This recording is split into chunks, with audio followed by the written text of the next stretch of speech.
Lebanon. Dollars shields some from hyperinflation crisis. Hello and welcome to Inventiva. This is Palak Yadav presenting to today's big news. Long queues outside gas stations, empty shelves in pharmacies, and often more than 20 hours of power outages a day. The situation in Lebanon was grim even before the central bank decided to lift the subsidies for fuel imports this week. Signs of the crisis are easy to spot everywhere in Lebanon. The elderly woman who asks for money in the evening, she doesn't seem like one who ever had to beg in her life. The cab driver who had to give up his cat because he could no longer afford to feed it.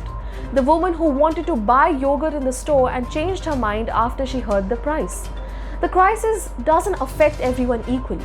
Since the exchange rate of the Lebanese pound was pegged to the US dollar in 1997, that is $1 equals to 1,507 Lebanese pounds, also referred to as the Lebanese lira, and until 2019, Lebanon's currency had been fairly stable.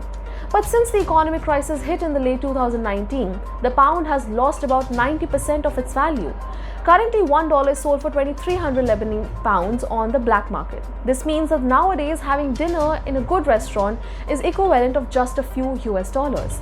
A ride in a cab between 40 cents and $2. However, the Lebanese hyperinflation does not affect everyone to the same extent. Those who have access to US dollars even benefit.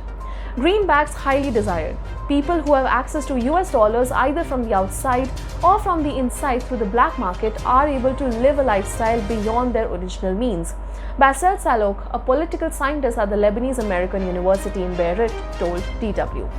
However, few people have access to fresh cash or money that hasn't been invested before, and in Lebanon's particular case, it also means the transfer of US dollars from abroad.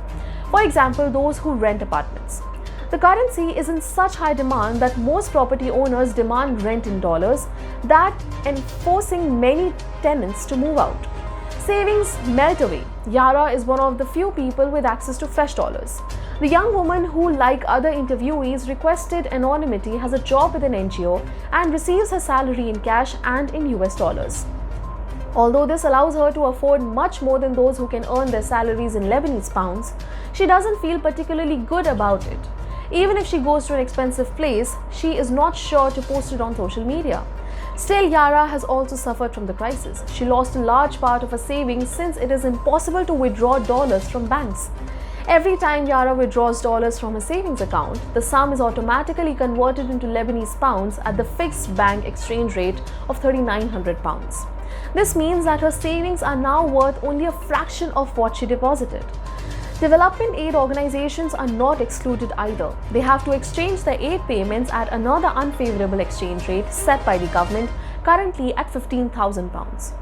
According to a report by Reuters news agency, they have already lost $250 million that was supposed to be earmarked for refugee aid and poverty alleviation in Lebanon. Black market trade flourishes.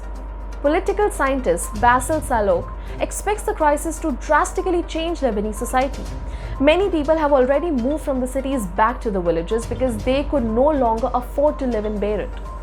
Unprecedented numbers of people are trying to leave the country altogether, especially well-educated people. On the other hand, the informal economy is blooming.